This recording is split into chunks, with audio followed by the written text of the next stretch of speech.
All right, welcome back. This is part 3 of this little painting I've been working on. We did the part 1 was basic big flat shapes of value underpainting, and in the second part we did a little more details and things here. And now we're going to add some color. You know, it's said that the value does all the work and the color gets all the credit.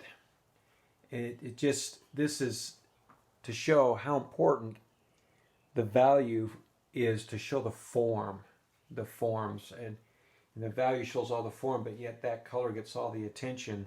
So we have to remember that. So we built the forms, we built the landscape in those big simplified forms. So my goal on this next part is to mix up some basic colors, and we're going to talk a little bit also about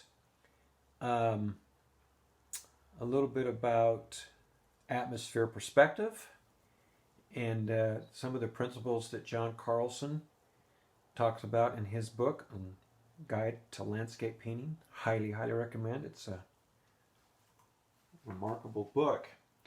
In order to facilitate this particular video, I'm set up here, kind of homemade here, but do what I can with what I've got. But I'm going to be using a large palette here that I'm holding so I can show you some mixing of color. I'm going to show you right now what I'm using as far as color.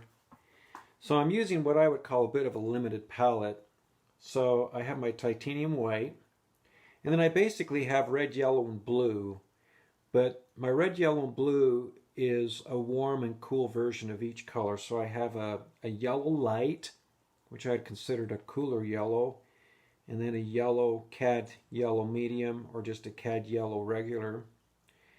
And then a Cad Red light for the warm red, and then an alizarin crimson for the cool red. And I've got two blues here. I've got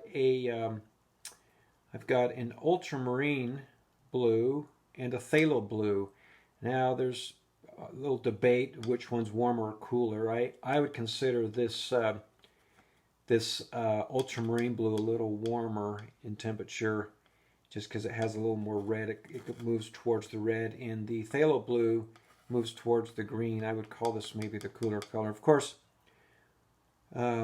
temperature and color really matters when it's relative what it's sitting next to anyway. So, but this is my palette that I'll be moving around with. So first thing I want to do is when I'm looking at my subject here, I'm going to be mixing major value or major colors, what I call the mother color of every one of these big shapes, like one for this foreground where the grass is, one for the water here, maybe one for these two trees here for now.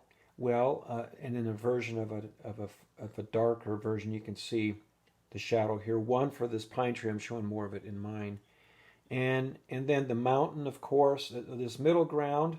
Again, I'm going to combine all of these. Well, I've separated them out here, but I'm going to still just do some very basic color notes that are a little more broad without any details. This first step of color, you want to just think of big flat shapes of color. Just like if I were to ask you to take colored paper that matches some of these big major colors and cut them out and paste them down. That's the idea. So we need to start somewhere. I generally like to think about where my darks and my lights are, but once I get one of the colors down, then I can start moving around, because I tell my students at the community college where I teach, Salt Lake Community College, that really value in color is relative. It kind of depends on what it's sitting next to, because value, color, and temperature can appear different depending on what it's sitting next to, right? So the relationships of everything is more important. So when I paint in my colors, I'm going to mix up a bunch of piles here to represent what's going on here. And then I'm going to test them here on top of my value. The nice thing about working right on top of your values underpainting is that it's a key. It shows you where the values are. It shows you what the value of the color is you're mixing. So it's very helpful. It's like a blueprint. Well, now I guess we can call this a brown print. So there you go. All right, let's get started. I'm gonna mix up. Let's go ahead and mix up some of this this foreground green. The greens are really, you know, some of the more difficult things to mix up in landscape. But with what I've got here, I know some artists, some people will just say, well, they got sap green and different greens. I like to mix mine up. It gives me an opportunity to really match what I'm seeing, and it doesn't, mixing my greens doesn't limit me to just what's coming out of the tube. Sometimes I do that too much, and then I can move these around. So a little bit of a color theory idea here. Whenever I'm mixing or matching a color directly, if I'm looking at this green here, and I'm going to look at the green of the light green, not the shadow yet. I'm going to just treat it all as one. And I have to ask myself, every time I mix and match any color, the first question I ask, is it red, yellow, or blue? Because that's what I'm working with. I'm working with basically red, yellow, and blue. So I have to say, well, is it red? Well, obviously there's no red because it's green. Red's complement to green. Is it yellow? Well, could be. Is it blue? Well, could be as well. So I have to decide, well, if I started with either yellow or the blue, I would probably be fine. But I think it would be the yellow. I would start with this yellow. And then I ask myself, from looking at this, would it be the cool yellow, or is it more of the warm yellow? You know, and it seems to be a bit of a lighter yellow. Of course, the ground plane here is reflecting the sky, so the blue of the sky, and it's cooling that off a little bit, even though the sun's coming from this direction into it. So I'm going to start with my. I'm going to go ahead and start with my cool yellow, the yellow light, and then I've got just a little bit of liquid here, just to loosen up the paint a little bit, and get a little bit more out here so I can mix the colors here.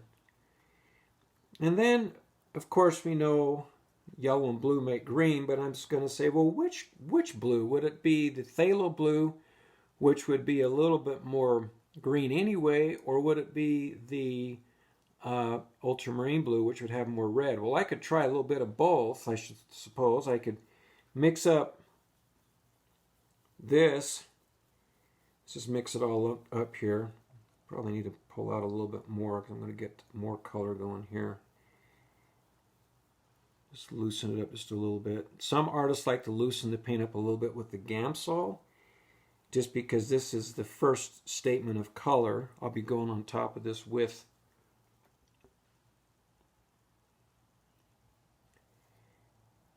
more details later. But so if I start looking at that green, of course I'm looking at a screen here which is emitting light, and it's kind of hard. Sometimes I would, if I work on actual studies that I work out in the landscape, and sometimes I'll just touch it right there to it and see what that is. But I can see if I were to put it here, there's not too much glare, if you can see that.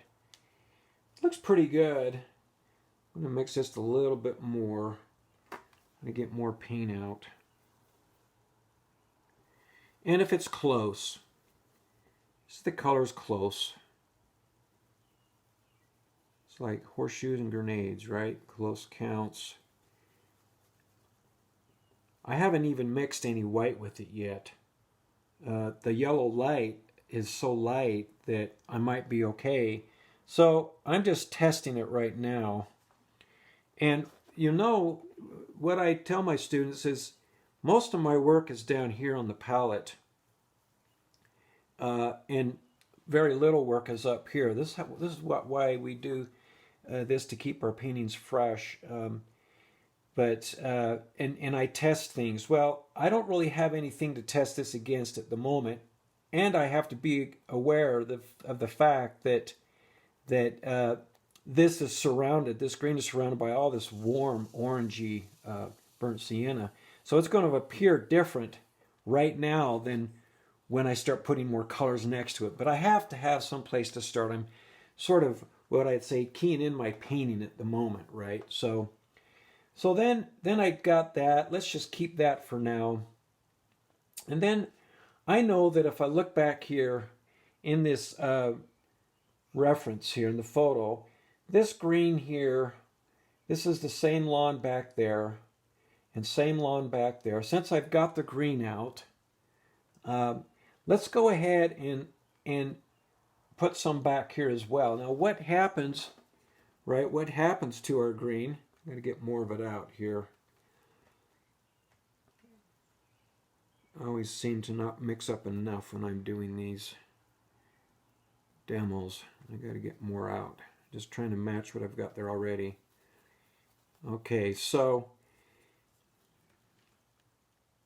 that's pretty good. So what happens to colors as they move back into the distance? Now this photograph doesn't really show the atmosphere perspective. It's a clear day. It's like John Carlson would say, it's maybe a little more of a hard day because the sun's out, meaning that the veils of atmosphere aren't quite apparent. And just a quick lesson on atmosphere perspective, as we know that as we look this way, there's a lot of atmosphere we're looking through, and there's actually these veils of atmosphere that are sort of like veils with these little water droplets, and they kind of have a sort of a bluish coloration to them. But that atmosphere, as things move back away from us, then the intensity of the color starts to drop out. It starts to get a little more desaturated. Plus, the colors start to get a little bit lighter and grayer. And what happens between the red, yellow, and blue, as John Carlson states, the very first color to leave or to get knocked out as it moves back into the distance is yellow. So if we were to take that principle and because the colors cool off a little bit from the atmosphere, I'm going to come into my cool red and mix that with some of the green. I've got some green on my brush, and then some of the ultramarine blue. Let's just mix that together. So we're going to get and of course now I'm going to start mixing some white with it. I'm making quite a bit of a drastic change here, but you notice that, of course, red to green is opposite on the color wheel. So whenever you mix colors that are complementary together, they sort of knock each other out, and they de-intensify and they gray each other out. But you can see the difference by adding just a little bit of the ultramarine blue and the alizarin crimson with a little white. And I want to make sure that I'm getting this a little lighter. Look how de-intensified that is. So the hue is going to be less intense, more desaturated, plus it's going to get a little bit lighter. So if we go back up in here, and back here where we can see that, if I test that, you can see already how this one is really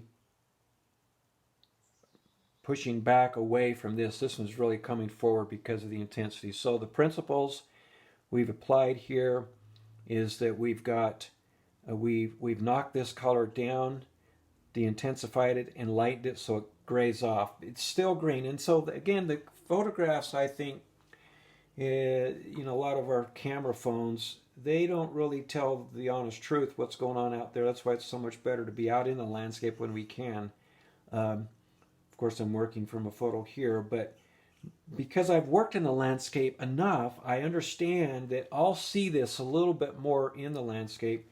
And again, if it's a sunny day, it will be more subtle because those changes aren't quite as much versus a day where you might have you know, more cloud cover, or a situation where it might be a little bit more fog or even smog, things like this.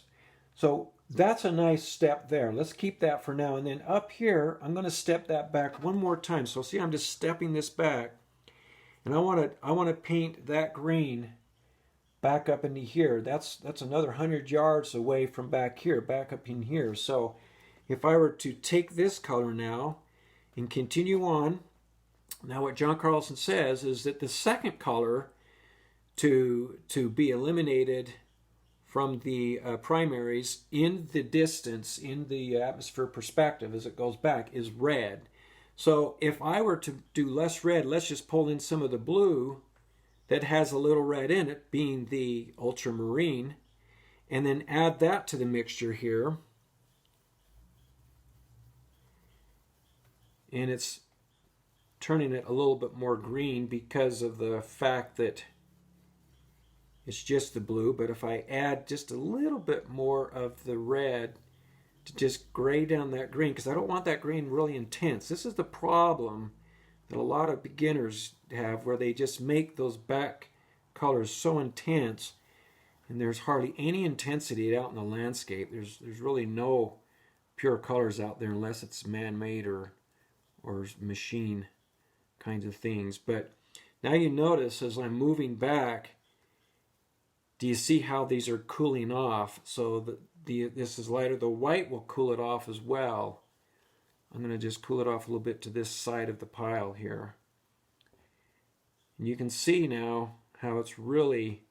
Now, this might be a place where I want to just take a little bit of my phthalo blue. The phthalo blue is very powerful, and sometimes I'll just touch it there. But you can see how that's really going back. So there's my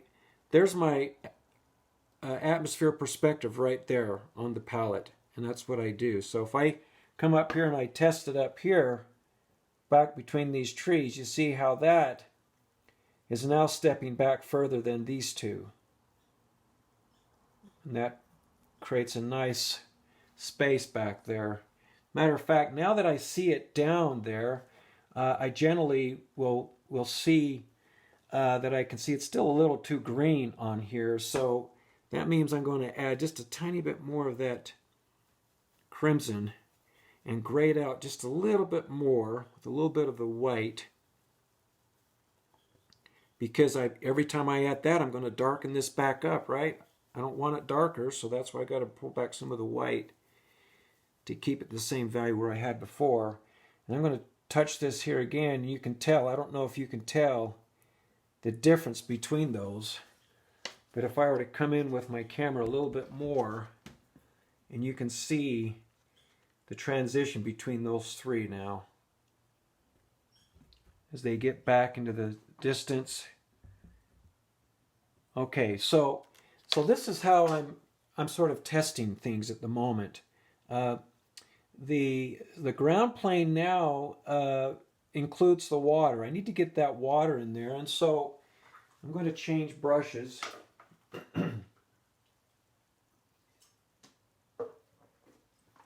Just because I can do it quicker here. So now I'm going to ask myself, what's the color of that water? Is it red, yellow, or blue? Well, if I squint down and I'm looking at it, I would have to say it's probably more in the blue family, right? It's reflecting some of the blue of the sky. A little sort of a partly cloudy day, but I would probably start with the blue. And then again, I'm going to ask myself, well, is it the warm blue or the cool blue?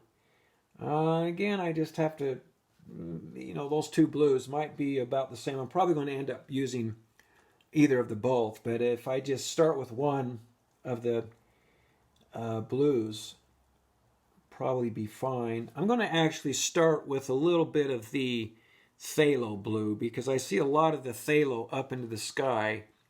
And let's come down here and I'll I'm going to have to really mix some white and then pick up a little bit of the medium just to loosen the paint up a little bit. So you can see that phthalo blue is really blue. It's even more blue than the ultramarine. The ultramarine is a little bit more violet blue towards the red on the color wheel. Let's get more of that out. This phthalo blue is really powerful.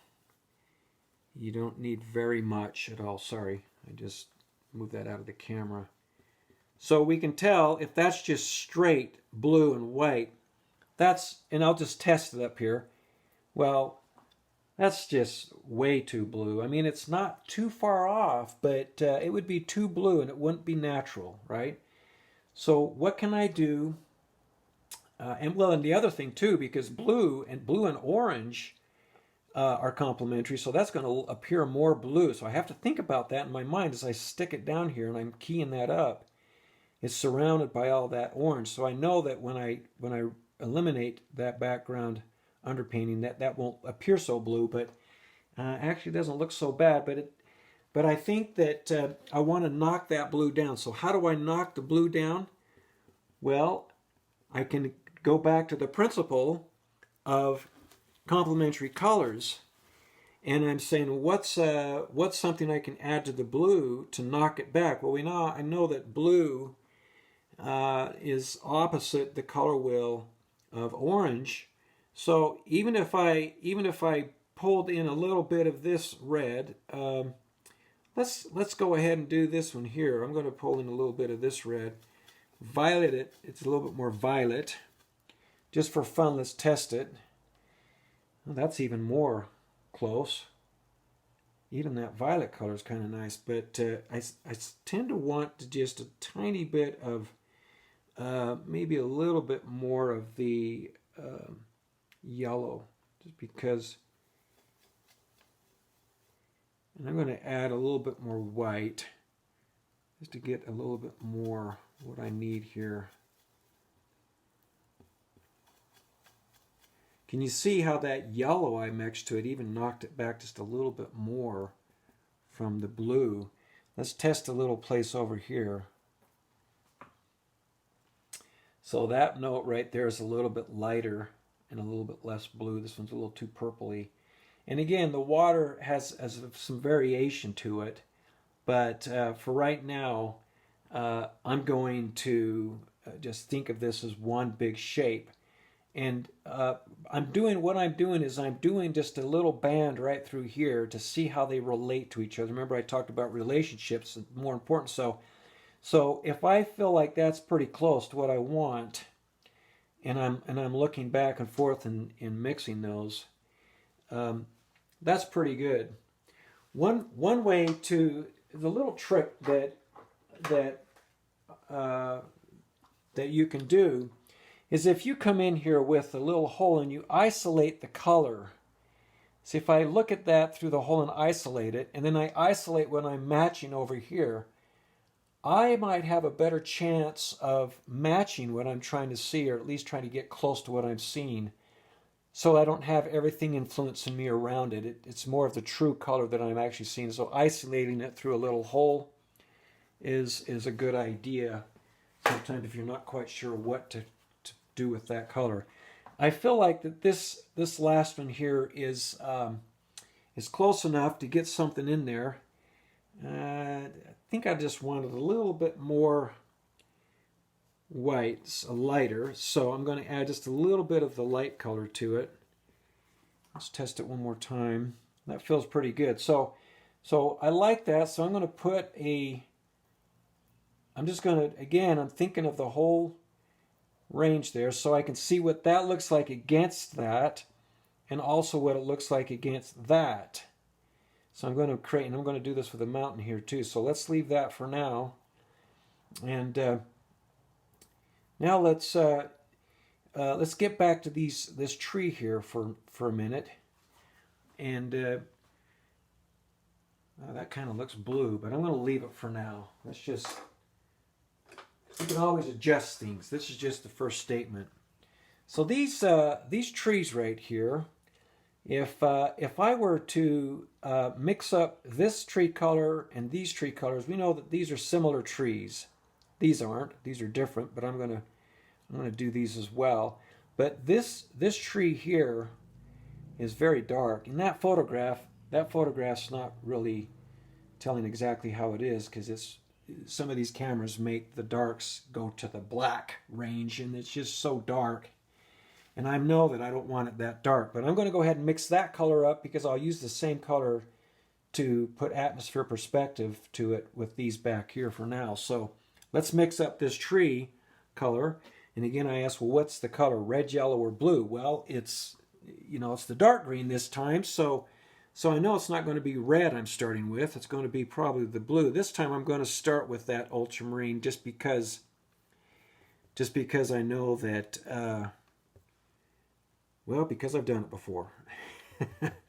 And I know that's a good color for it. But because it's got the red, well, I'll tell you, the reason why is because it's got the red more, and the ultramarine blue is the blue that works better up close because it's got that red in it and stuff. So kind of a warmer color. And now when I want to mix something to this, I mixed a lot of white to that, but you see that color blue, very, very blue. I'm going to mix, this time I'm going to mix the this yellow. I picked up the Cad Yellow right here. I'm going to mix up quite a bit of it here. Now this is fairly dark. This is a fairly dark tree, and right now you can see I'm just mixing.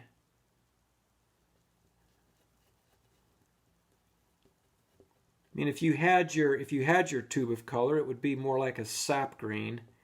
And one thing I don't have out on my palette that I probably should have, but I'm not going to, is a burnt sienna. A burnt sienna is a modifier color when I start mixing colors, and a burnt sienna would work real well right now with this. But I can mimic a burnt sienna just by going into the dark red and mixing some of that into there. And now we're really getting that dark more.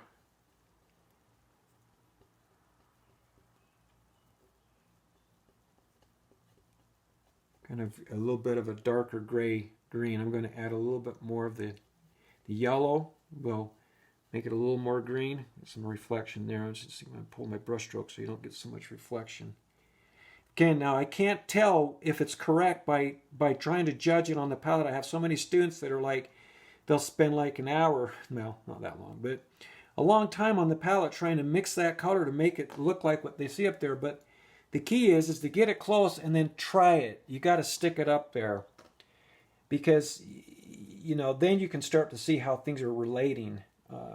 This tree I put over here is probably similar to this one, but that's got quite a bit of blue in it. It's it feels like there's a lot of blue, so maybe I'll put a little. Let's just try a little bit of the Cad Red. Now the Cad Red is really warming it up. That's nice. That's going to be nice for that green color, because that's when I'm sort of mimicking now the burnt sienna with a little bit of that red, back to a little bit of this. And let's just put down another mark here. You can see how I've warmed it up.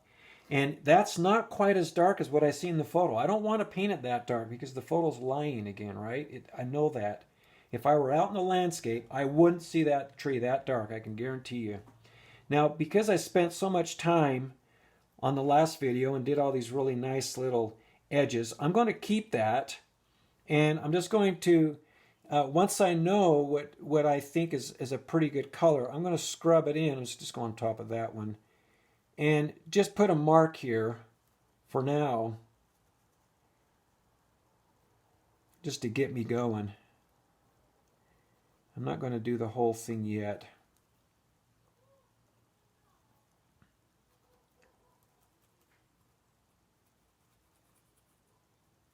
Okay, left some of that. Okay, so there's that green. I know this tree over here is probably going to be similar, so I'm just going to scrub a little bit of that in there. And I don't want to completely do it at this point. Again, I'm just trying to get relationships. So now that I've got that green in this one, let's get some of these trees back here from this pile. Again, I know what happens is that the color gets desaturated and it gets lighter in value as it moves back. So we're going to add some white to it. It's way too gray for what I see back there, so I'm going to bring back some of the green by adding a little bit of the yellow and some of the I did too much white, so I can just bring some of the green back to it. But you can see how I'm stepping it back. There's your step for your atmosphere perspective. Some of those back there, this might be good for one of those real back trees, like gray. Look at that. Well, that's really gray back there, a little dot. But some of these are a little bit more in the light as well. So some of these, like these trees back here, are probably more reminiscent and the same as this one. These are a little bit different variation of a color green. They're a little bit more yellow, which you can still put in there. But nonetheless, it's going to be knocked back there. So there's, I'm going to keep mixing this. So you notice that most of my time since this demo started, of the 30 minutes so far, has been spent down here. I try to get that into my students' minds that your work is really down here, and that's the key to when you want a painting that's fresh. And you notice I'm just testing things out now, because when I get to the next part of this and I get to the details, then I can really have some fun with the brushwork and bring it to a completion. Okay, so this is going to be a lighter version of this. I can even put it right here just to see. Can you see? I'm not going to put it there right now, but I can see as I put it next to that's a pretty good atmosphere perspective green of this same green, right? So I'm going to put that one back here, this back tree that's behind this lighter one. So this tree back here, and again, that appears a little bit lighter than my photo reference. And I always want to err on the side of making it a little more atmospheric perspective than my photo's saying, because then I can better the photo in creating some depth in my painting. That's good. So let's leave that for now. And I'm going to actually change brushes again, just because it just takes time to, clean the brushes and whatnot in between each one. All right, Addison, find a brush. Okay, there we go. All right, now this one here, this tree here, is certainly that green, but that's a little closer to the ground here, right? You see some of that ground. There's a light side and a dark side, but right now I'm going to just do the light side, and so I'm going to go up into here and pull some of this, and I'm going to lighten it up. Well, let's go to the cooler yellow, right? I want the cooler yellow because now we're back in the background, so I'm going to use the cooler yellow. You noticed I used this yellow, the Cad Yellow, the warmer yellow, for foreground yellows, and I'm going to use the Cad Yellow Light for the background trees because it's already a cooler yellow and it's already getting me closer to where I need to be. Well, that's almost, let's loosen it up just a little bit. It's just a tiny bit of that. You can see now, if I were to put this up here, that's actually pretty good. And you can see that that this one, it needs to be lighter. So I'm going to lighten it with both some white and the yellow.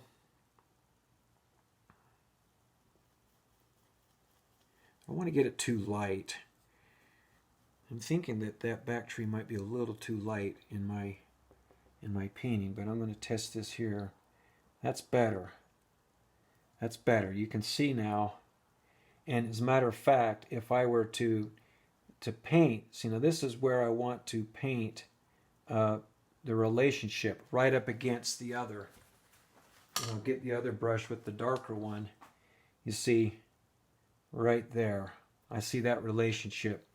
That's that tree right there against that one right there. That's pretty good for right now. Let's leave that. All right, so now we're starting to see a relationship happening here, right? I need to mix up the trees, and right here, this is sort of my main focal areas that we decided. And then the mountains in the sky. Let's go ahead and do this mountain. Again, that mountain has a lot of variety going on in it, right? There's the snow, there's the shadows. And again, when I'm mixing the overall color, I want to just go with one color for now, for the first statement. You got to keep in mind what you see first, paint last, and what you see last or not at all, paint first. So what I want to paint first of the color is what's underneath all of this, where I'll have a chance to come on top of that mother color, I call it, and pull some of the lighter areas where the snow is and the shadows. So I do a medium kind of value of a color for the entire one. This one value, in one color, and then I can add accents and highlights to move that back and forth. So what that mountain is similar to the water. You know, we can almost start with that, but I can see the coloration here, and I'm probably going to match what's light, the lighter areas of the bluish kind of violet color of that mountain. And again, the reason why that's violet, as John Carlson states, is that the yellow goes first, then the red is still there. There's really no yellow there, so the red and the blue that's in that atmosphere are creating that violet color. So if I were just to take my white, let's make the mountain color down here, and I take the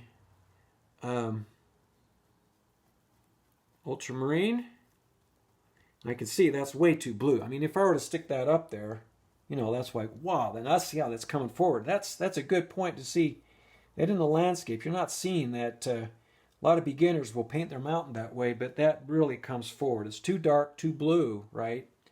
We want that to set back behind all of this stuff.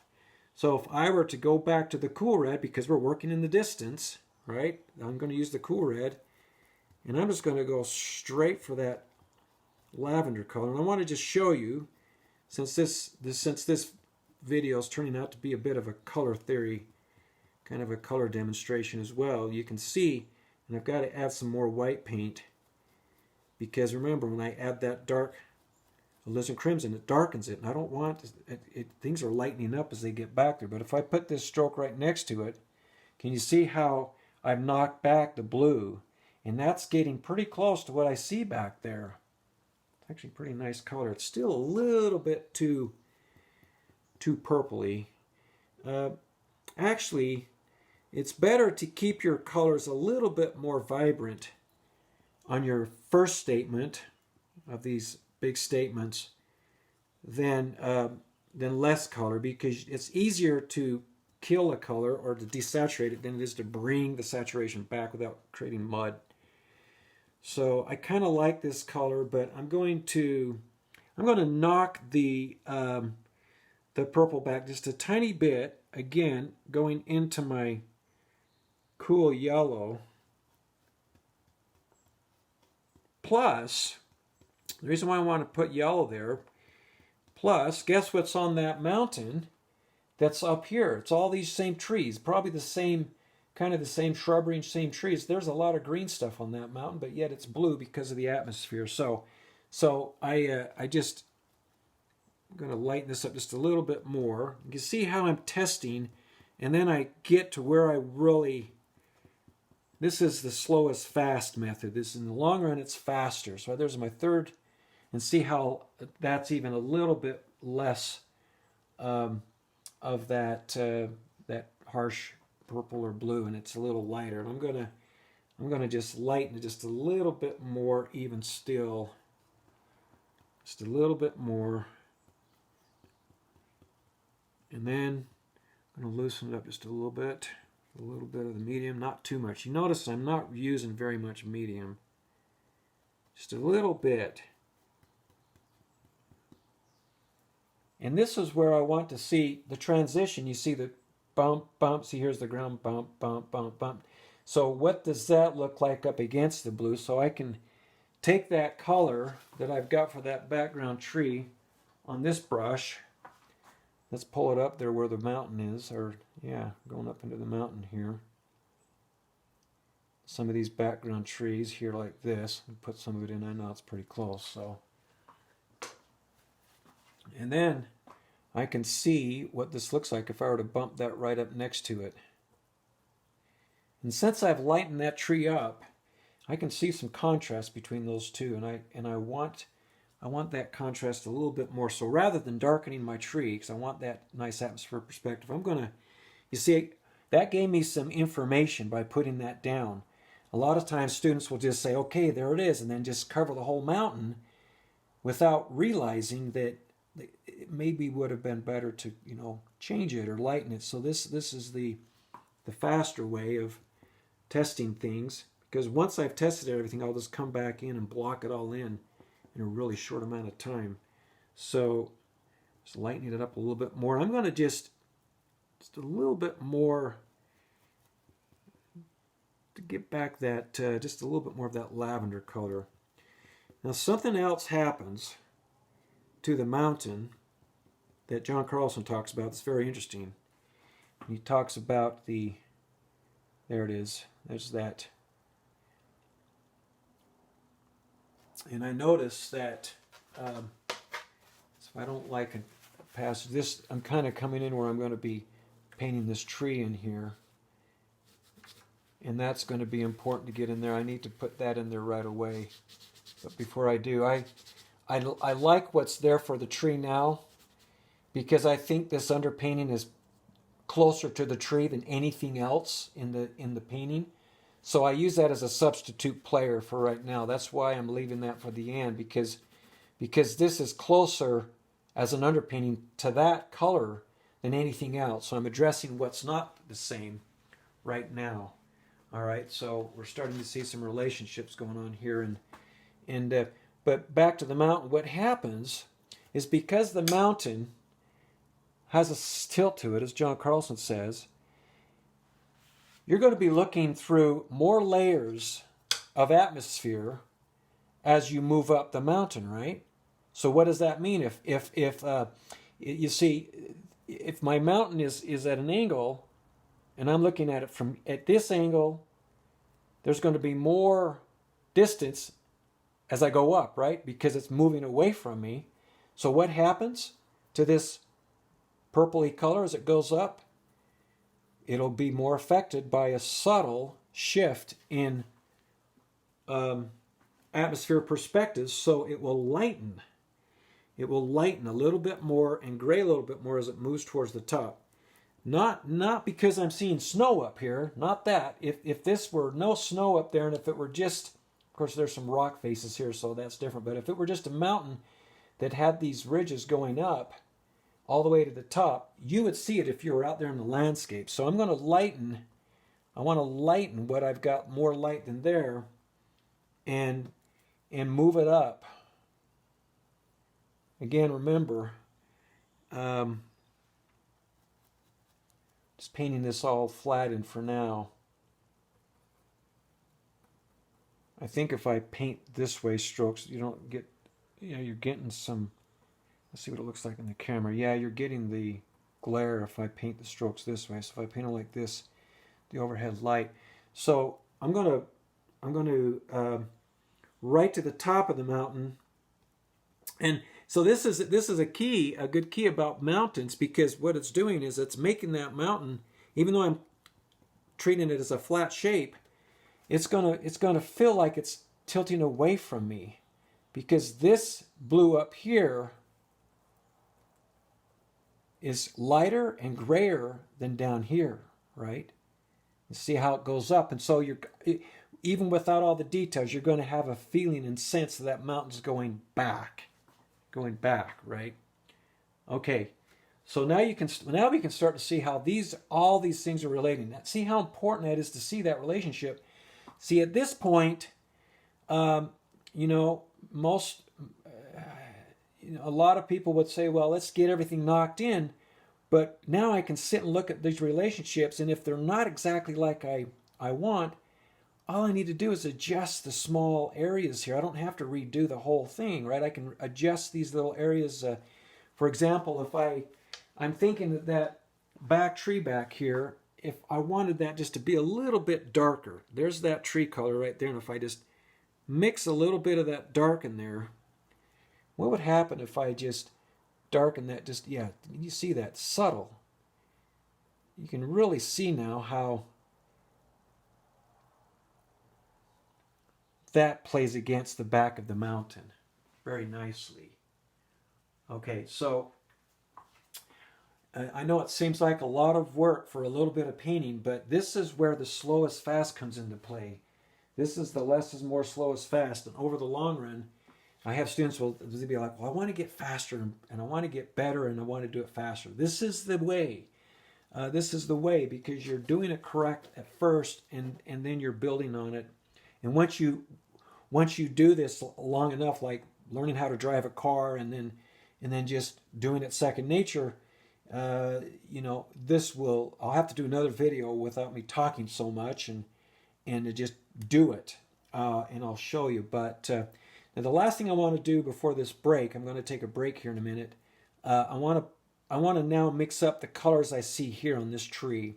I'm going to leave the sky for now as the underpainting. I like that value. I know there's a little bit of blue, there's a little bit of clouds. I have to decide if my clouds are here in the blue of the sky, but I'm going to leave that for now. That's okay. We know that the lightest thing in this landscape, at least except for maybe parts of that snow, is the light of the sky, because especially with the cloud cover there, because that is the light source, right? So let's mix something up for this tree. Now it's really, this is the important thing. I know that a lot of artists and students especially will just want to go in there at this point, and I'm just going to do this because this is I'm going to show you what a lot of people want to do. I'm going to try to mix up that color of that tree. I'm going to have to get some more white out. A little bit of the yellow. I'm going to use the warm yellow because it's up close to me, but it's just kind of a yellowish. These popcorn trees with the blossoms out. They're kind of white, yellowish. And but the tendency would just be like, okay, blossom, blossom, blossom, blossom, blossom, blossom, and you dat. No, don't do that. That's painting the details. It's getting the cart before the horse. That's painting the details before it's time. Now see, I let this underpainting dry. This is another point I wanted to make. I let this underpainting dry, so if it feels a bit daunting to come in on your underpainting when it's still wet, then let it dry, because if I don't like a passage of note, look at that, I wipe it out and I'm back to my underpainting. So I want to think of this as a form, and I'm going to look at that light area first, and I'm going to try to match that. So even though I've got a smaller brush than I really want, I'm going to put that color down and just look at it for a minute. Look at it. I kind of like how it looks. It's a little more orangey than when I see there, but that's all right. I can move it around a little bit that way. I'm going to put a little bit more white to it. This is my focal area, so it's going to be, I want this to just sort of pop out a little bit. You can see the sun's out, so there's a shadow side to it and there's a light side. Now I could put two different shapes here. I could put a light side to it, and I could put the shadow side, and I might just do that. And again, let the underpainting might be good for the for right now for the shadow side. I don't know. We'll see what happens. I'm going to loosen that up just a little bit. So that was just a little bit of my red light, Cad Yellow, and white. Mostly Cad Yellow, mostly white. I might have just a tiny bit of green in there, just because I kind of see a a haze of that green going on in there. Oh, I kind of like that better. It's killing the kind of orangey color of it. So we can try that. All right, and so that's a pretty good test there. This over here, I'm going to. I have a tendency that I want to just put the whole thing in, and if I feel like it's fairly correct, I'm going to. What I want to do is I want to bump it up to the edge of the mountain, so I can see. I don't really see. I've certainly changed my. If you saw in my first video on this painting, the part 1, I changed my design a little bit, so I have the mountain going up a little bit higher, but I can still see in the photo reference what this looks like against the back of the mountain. Now, here's an interesting situation where this light of the tree is lighter because it's inherently, I mean, those blossoms are probably nearly white, you know. So things that are close up white, and if you have light things, if I had trees that had these light blossoms going back in the landscape, atmosphere perspective would actually darken that a little bit, and you would get a little bit more of that bluish haze going over. But we don't see any of those. But you can see now that this is going to take focus here. One of the other principles that John Carlson talks about is that as things move up into the light of the sky, I don't have the sky up there yet, or the mountains, but the top of the tree, because the light of the sky is coming down, the top of the tree is going to be a little bit lighter than down in here. So if I were to darken this a little bit, so this would be where I could take this, and let's just do some of the shadow color. So some of the shadow color, I could take some of the Ultramarine Blue, maybe a little bit of this red, and some of the yellow. If I were to mix the yellow and that dark red, I'm going to get sort of this orangey color, and then mix some of the... so I'm just trying to do a darker version of this color here. Now let's take still some of that color from the mountain. That's more what I'm seeing. Let's test that up here now. That's pretty good, actually. Before I was going into the shadow, I wanted to just do an intermediary step on the light side, because that light side, and I know I talked a little bit about one flat color, but it gets darker as it moves down out of the sky area. So this is still on the light side, but you see how I'm just going to make that just a little bit darker as it comes down. And this is just, again, it's a flat shape. Even though I see all these little limbs and blossoms and things, right now it's a flat shape. And now I can see that you can see the shadow side of this tree, the shadow side of that tree is going to be a perfect opportunity for me to play off of the light side of this one. Right? So this one's in shadow over here. And this will look kind of abstract at the moment, but that's okay. We can see how those two are playing off each other.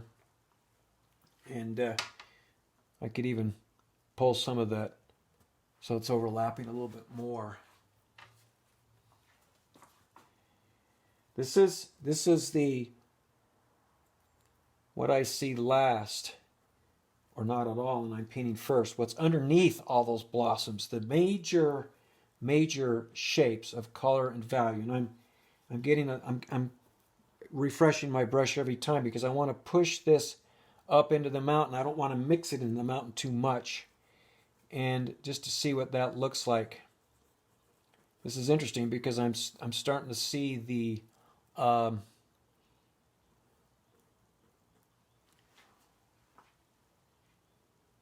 it's interesting to see what that shadow side's doing with the mountain. It almost appears that the color of the mountain's a little bit darker than the shadow side of this tree. again, this tree is light. It's very light. The inherent value of that mountain are dark trees like this, but far away. So even still, that light tree, the shadow of that light tree is going to be, it looks like it's going to be a little lighter than the light side of the mountain. Okay, so now I can start to see how things are really relating here. Let's go back into this lighter color. Whoops. Back into this lighter color here. And pull some of this color over here just to give me an indication. So I'm picking up some of that green, so I'm going to,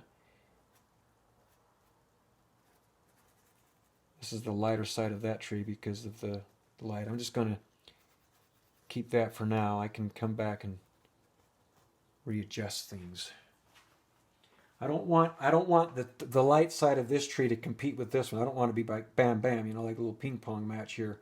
This is my focal tree, and this is where I'm gonna get more of the values and stuff there. So the color that I need. It's more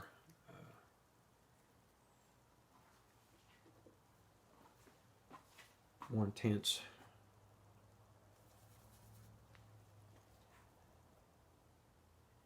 One other thing I can do, even though you can see I'm still working in just big value masses before I break this up into smaller brush strokes so that it will look like what the tree is doing.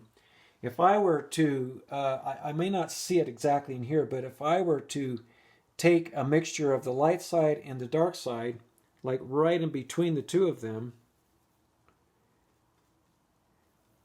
because if you remember, if you've ever painted a white sphere back in your basic painting day class, in my basic painting class, we start with a white sphere. You'll notice that in that white sphere in the middle between the light side and the dark side, there's a halftone. There's a halftone right here. So that halftone is a little bit lighter than the dark side, but it's a little bit darker than the lighter kind of highlight areas. So if I were just to put a bit of a halftone right here, then we'll start to see how the tree will start to feel like it's starting to round off even at this point.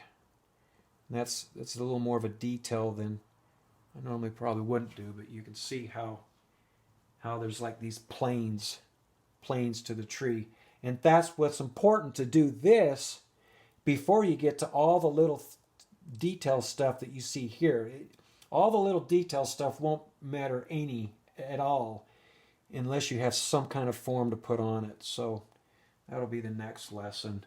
Anyway, this is where I'm going to take a look at the painting for a bit and come back, and then if I adjust things, then I can just come back and knock everything, and I've got everything mixed up already, and then I'll come back and knock everything in.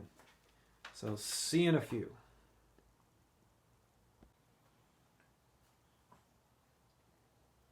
All right. Now at this point, as I've looked and I've compared the relationships here, it feels pretty good. They look like they're pretty accurate.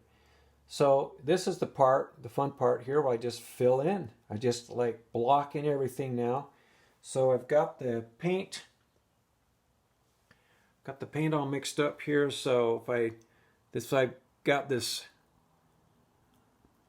I want to make sure that I don't want it too thick. For my first pass or my first statement, you want to cover it, but you don't want it too thick, because if you come back in on it, yeah, there it is. That's it. I'll make it just a tiny bit more. I'll warm it up just a tiny bit. I'm sorry, get in the way. Okay, so I like what I've got, so then we just put it in. Now, sometimes I like to let some of the underpainting show through, so I'm going to. So I guess in a way I'm not going to show, I'm not going to completely cover it. I like just a little bits of the underpainting come through. Just it's sort of a flavor thing, I suppose, but it's kind of like it lets the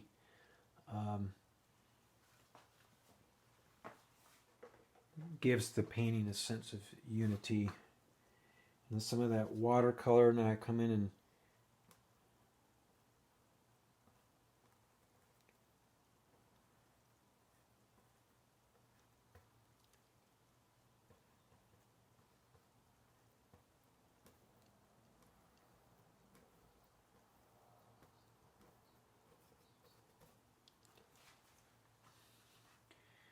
you can start to really see how things will start to come together.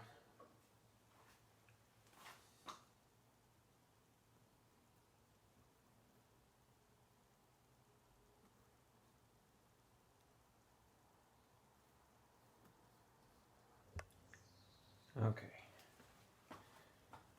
Back up to here, even though there's some variation of these trees back here, I'm just going to treat it as though it's all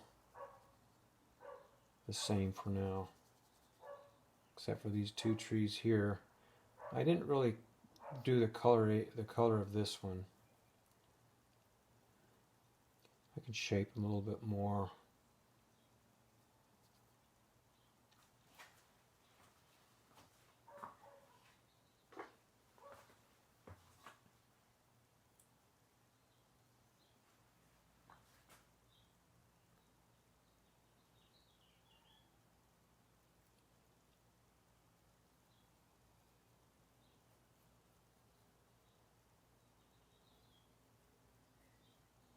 I'm seeing some of the shape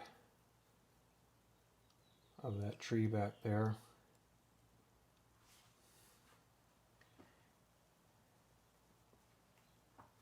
And then that ground, remember we had that ground color. So I'm just going back into the piles that I had. This is, see, this plane here is grayer than this one here. And even as I move back up here between, it's a little bit lighter and grayer even up in here as well.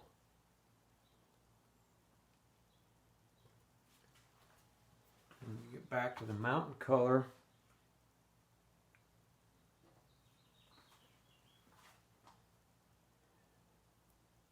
And even though I'm just filling in stuff now, I can do a little bit of a shaping.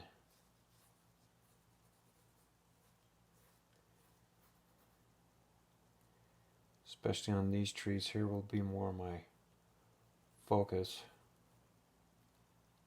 And I'm just going to see a little bit of the mountain over there too. More interesting.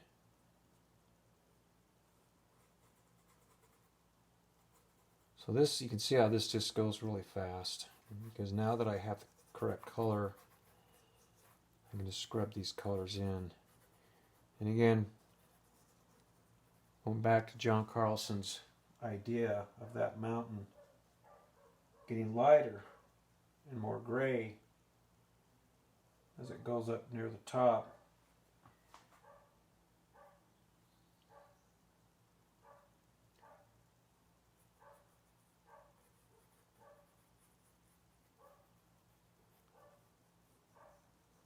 Shows that mountain, this part of the mountain again is further away from us than this part.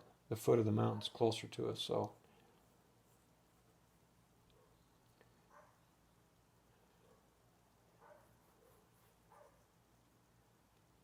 and I'll work with the sky in a bit here.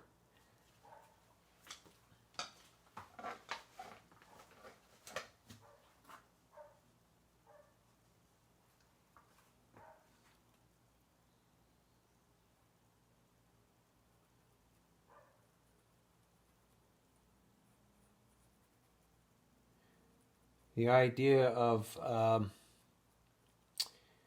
we were discussing in our class now, John Carlson, on this chapter of light. So what happens to the trees, which are generally the darker things because they're vertical and they're not getting so much light. Well, this tree's fairly dark anyway, but what happens is as the tree moves up towards the sky and it gets smaller in shape, there's more light that's encroaching into that dark. And so instead of making it look all dark, if I made all of this the same darkness all the way up, it would feel a little bit cut out. So the principle that John Carlson's talking about is if we lighten the shape, as the shape gets smaller, as it moves up, we lighten it into the sky, it'll feel like the vault of the sky is wrapping around it. There'd be more sense of space rather than it feeling like it's cut out and it's going to fall off come off the surface of the canvas, but it feels like it's actually in the landscape. See how I'm lightening that up? I am playing at the edges a little bit. So it's kind of a bit of a detail, but I can do that. There's a lot you can do. But you see it's a little lighter up there. It's probably a little bit of a glare. And then it gets darker down here. And as a matter of fact, down here, I'm going to just push that dark just a little bit more and accent it. So if I bring my palette over here and I've got that tree color over here, I'm only working with a couple of darks here, the alizarin crimson and the blue. He also says that the base of trees is actually warmer and darker. I'm thinking maybe because the reflection, the reflected light coming back from the bouncing on the ground back into it. So this is a little warmer. You can get some of this really warm color, even though it's red, it's going to lighten it up, but then we can darken back to what I would call maybe the warmer blue, and then we can really pop this darker accent in here, do some of this negative work so you can see, I don't know if you can, the camera's picking this up very well, but you can see how I'm transitioning this tree from some darks down in here and even down on this one. I know I'm kind of making this one up. I tell my students not to make stuff up. Well, I can see other trees that I can use as references, so there's one other thing I've forgotten about too, but you can see how it's darker, regular value of the tree color, and then it lightens up as it goes into the sky. And you start to see that happen. I did forget, well, I didn't really forget, but I was thinking about it, but I need to mix up some cast shadows here. Put some feet on the tree here, some cast shadows of where those trees are. That'll give a sense of where they're sitting in the ground. So cast shadow mixture, if I go into the ground that they're sitting on and I just darken it, well, there's might be several ways to darken it. Maybe if I grab a little bit of the, again, just the dark colors that I have on this limited palette. The blue's probably a good choice to darken it up. I still want the green bit of flavor there because that's the dark, it's just a darker version of the green. The red's gonna, again, kill the green a little bit. It's gonna desaturate it, which the shadows do in the actual landscape. So I'm just mixing up a little bit of a darker version of what I see. I usually push the cast shadows just a little bit darker. I'm sorry, a little bit more blue. I'll try this up here now. See what this looks like. The cast shadows aren't as dark as our brain thinks they are, because we think, cast shadow, that must mean they're dark, right? Because we think dark in our left brain, but really, cast shadow is on the flat of the ground. Remember, the ground plane is reflecting the light of the sky, so err on the side of making your cast shadows lighter than what you think they might be. You can always darken them a little bit more, even though I feel like mine are a little bit too light. And then I darken the shadow more closer to the actual object. This is all dark in here, where that pine tree's casting behind these. This is all dark down in here. This will be dark back in here as well. So you can see that that starts to give, and that also gives that the shadows, think, that's the other thing about saying that the value does all the work and the colors get the credit. In the same way, sometimes I like to say that sometimes the shadows do all the work, but the light gets all the credit, right? But it's because of that shadow that really starts to look like light.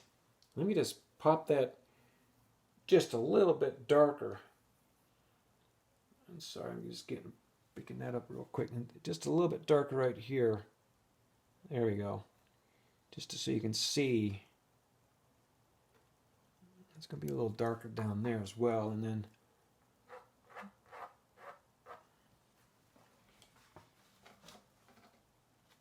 there's a little bit of light.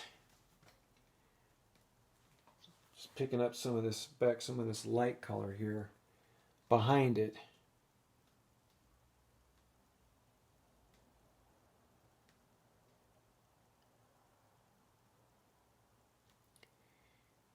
Gives a little bit of that sense of dimension.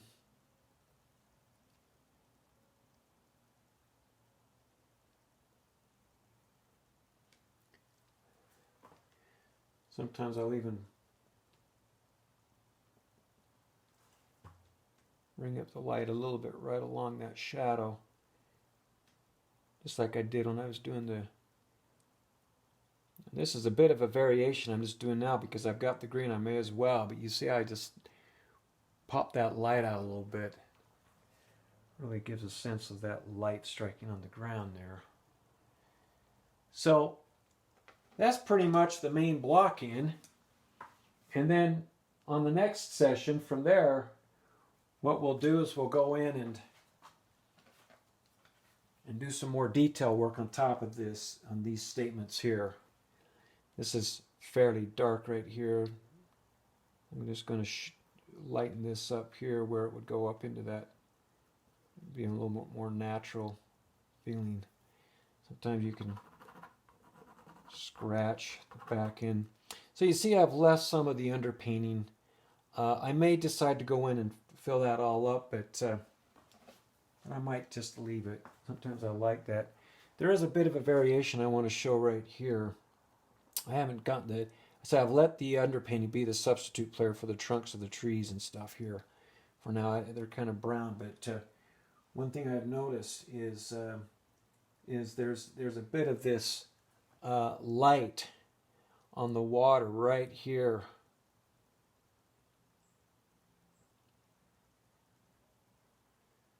Since this is my focal point, let's see, I'm just painting that a little bit lighter, and that gives that sort of kind of reflecting that sky in there. And then there's a little bit darker.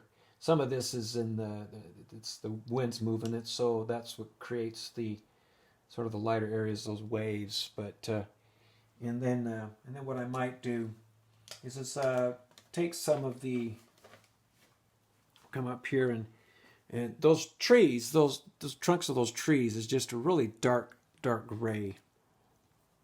And so I might just take up this dark and see if I can reestablish kind of turns like that. I'm getting kind of the wrong brush right now, but this is just helping me know that there's some other stuff I'm going to, even though I don't quite.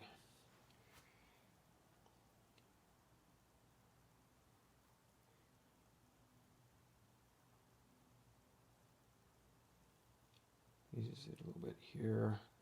See it going up.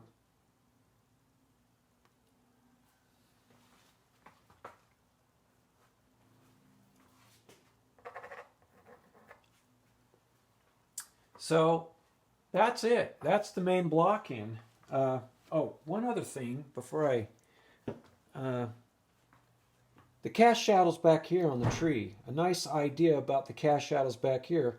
Because they're back in the atmosphere perspective, those cast shadows are going to be, again, quite a bit lighter than, than these up here. So if I took my same cast shadow color here that I used, that I mixed up, if I take my same cast shadow color and just lighten it up a little bit with my mountain color or some of that nice lavender, call it that, you could call it the atmosphere perspective color.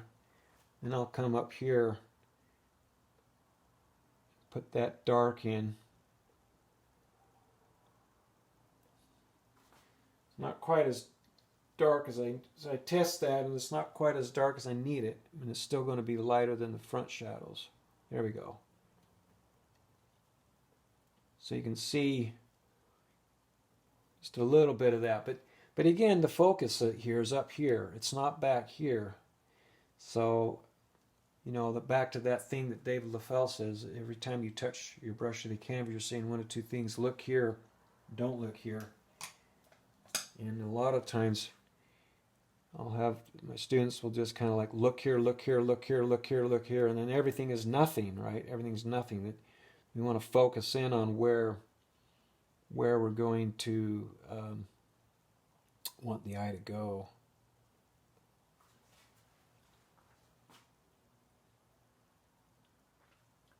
Okay, I think that's good for now, and that's the first statement. That's your first statement right there. Everything's kind of locked in. I know the sky hasn't been addressed yet. I'll come back in and think about that. I kind of like it as just a substitute player at the moment. And then we'll come back to finish it. All right, go paint. Let's do it.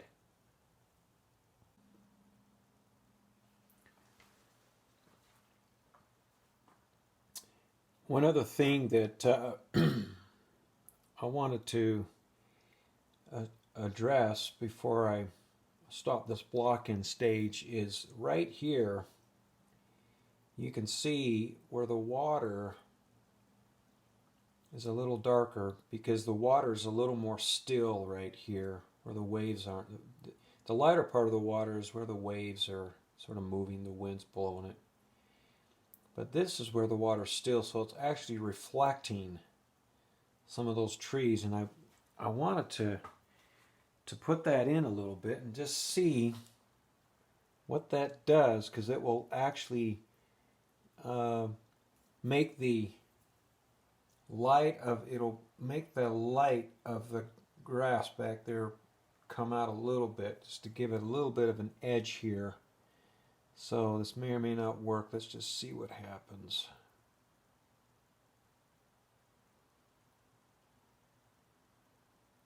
It's not as dark as and then there. And then I'll probably lighten it up a little bit here. That tree's being reflected down in here. Reflections in the water are generally darker than the actual thing that's being reflected.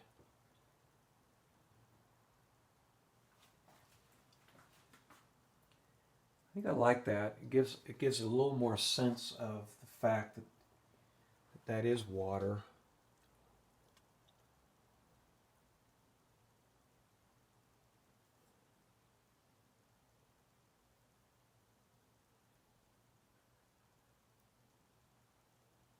I can show the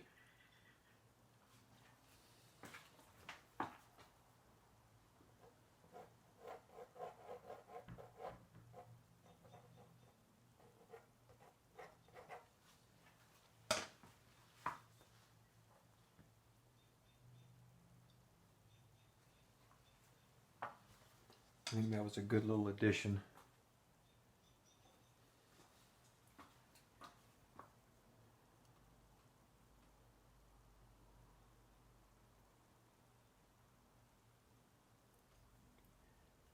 little sense of light there. I'm going to jump the light just a tiny bit more right here. This gets my focal area.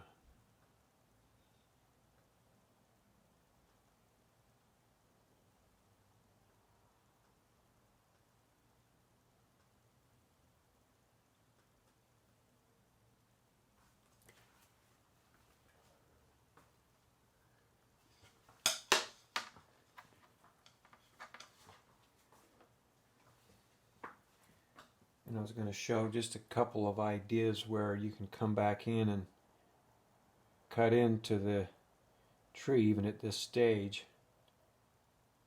Make it look a little more like a tree. I'm using some of the mountain color.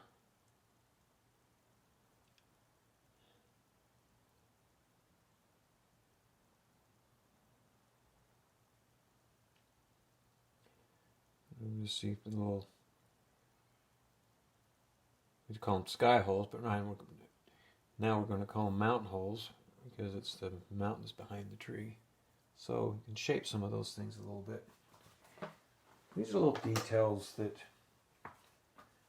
I can still do in this stage by just playing with the edges. And I was going to say something about the edges back here, even if I soften those edges a little bit. One thing with atmosphere perspective is that the edges become a little softer.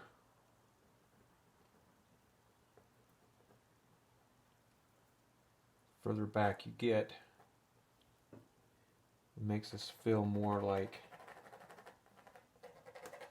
it's sitting back there.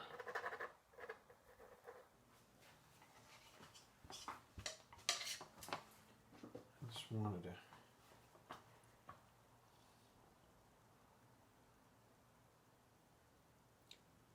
again, this is just a little bit of edge work here.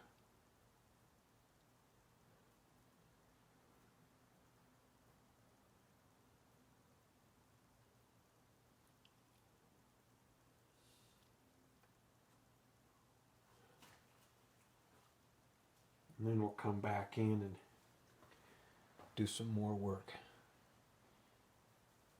later on. This is about the time that somebody's got to just come by with a hammer and hit me on the head and say, okay, time to stop, quit for a bit. That's what we'll do. See you soon.